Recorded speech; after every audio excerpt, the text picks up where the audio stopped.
On the issue of the privacy and sort of looking for U.S. persons, I came across a video that I think is worth, even though it's 5 minutes, I think is worth the 5 minutes. I know a lot on YouTube is not, but I think this definitely is. So have a look at this particular bank's interpretation of what FATCA requires them to do. Indicators of potential U.S. status, of which if even just one applies, then the account will be treated as a U.S. account, unless the account holder can provide evidence to the contrary. And Nolan and I will now outline these indicators with the benefit of a few examples. Well, first up, meet Ronaldo. He works in Singapore and lives there much of the time. He trades very actively on the global markets using investment accounts in Tokyo and London. He presented a U.S. passport when opening these accounts and gave his U.S. residential address rather than his address in Singapore. Documentary evidence of U.S. residency or citizenship, for example, Ronaldo's passport, and a U.S. address linked to an account are both very strong indicators of U.S. status. So, Ronaldo's accounts, if they have an average balance of more than $50,000, must be treated as U.S. accounts in accordance with FATCA rules. Ronaldo's case is pretty straightforward, but let's have a look now at Natalie. She's French and has a French passport to prove it. She lives and works in Paris with her husband Robert, who has a Swiss passport. Natalie and Robert hold a joint account in Paris. At account opening, they presented their passports and gave their Paris residential address. This information is all held on record by the account holding institution together with other details, including Robert's place of birth, which is given as Boston, Massachusetts. Natalie's and Robert's passports confirm that they are not U.S. citizens, nor do they live in the U.S., nor is there a U.S. address linked to their account. However, Robert was born in the U.S., and for FATCA purposes, this marks him out potentially as a person with U.S. status. In theory, this means that the accounts he shares with Natalie could be treated as U.S. accounts for FATCA, unless they prove otherwise. Now in practice, Robert, Natalie, and the institutions they bank with would have plenty of evidence in the form of passports and other records to demonstrate that the U.S. connection is neither relevant nor current, and to therefore be able to confirm their accounts as being other than U.S. accounts for FATCA purposes. But they need to collect that evidence and be ready to provide it. Right. Next up, we have Reginald. Hey, Reg. Reginald is British-born and lives full-time in London. He has a number of accounts in the Cayman Islands, but has little to do with their day-to-day management, and did not give his London address when setting them up. Reg's Cayman accounts are in fact managed via his authorized intermediary, an attorney based in Miami. From his Miami offices, Reg's attorney issues regular monthly instructions for transfers to and from Reg's Cayman accounts. Reg is British through and through. However, his authorized intermediary is based in the U.S. His Cayman accounts are managed via instructions that have been issued in the U.S. And furthermore, only a P.O. box address has been recorded with the account opening information for his Cayman accounts.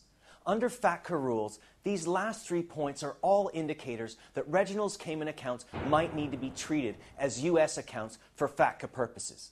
The Cayman institutions holding Reginald's accounts may therefore need to request documents in addition to the ones they already have, as evidence to verify or disprove that his accounts should be treated as U.S. accounts for FATCA purposes.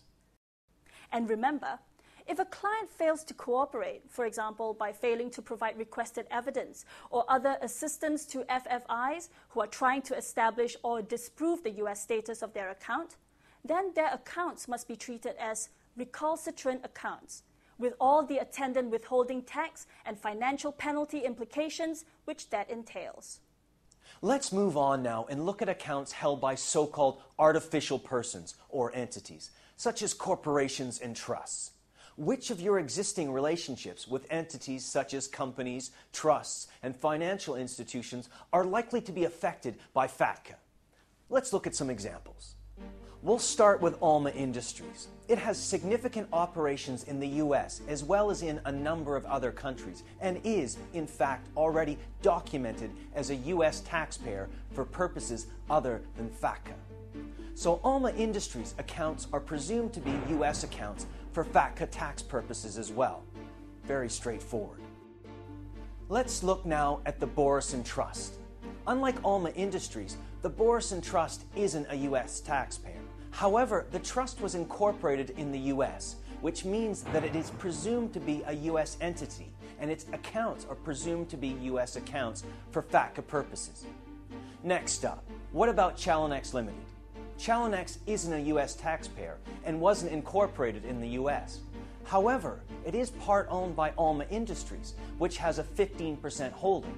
Since Chalinex is more than 10% owned by a U.S. entity, then its accounts are presumed to be U.S. accounts for FATCA purposes and must be treated and reported accordingly.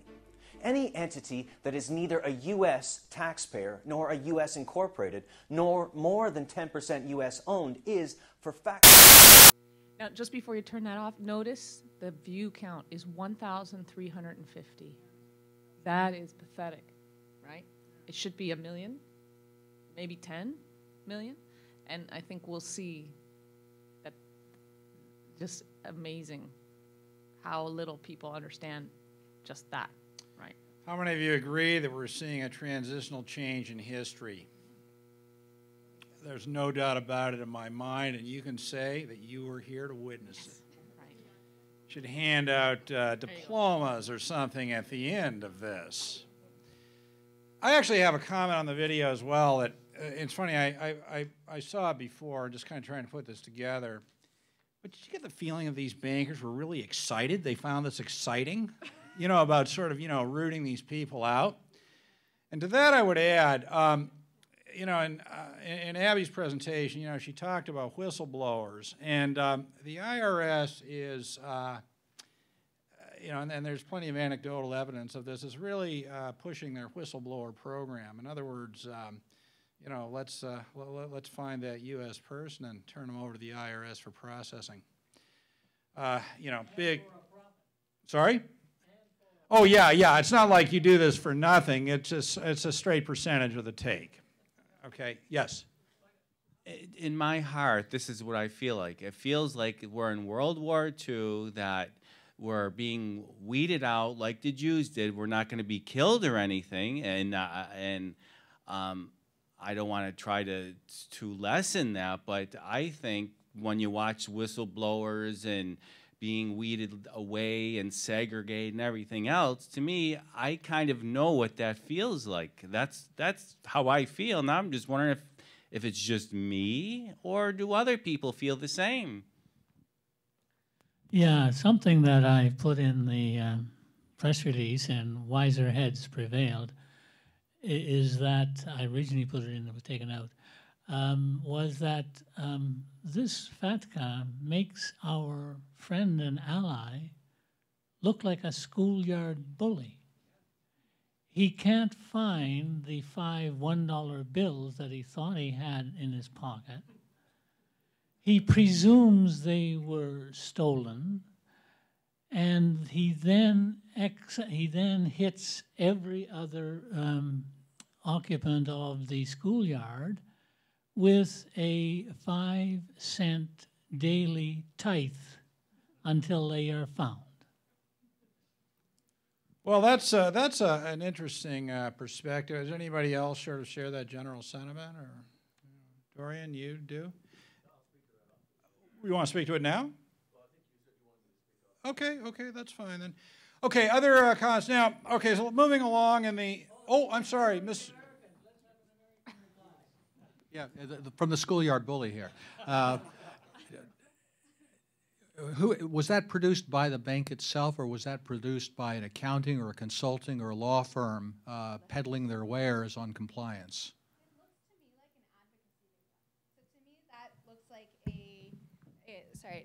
To me, that looks like a advocacy campaign against FATCA.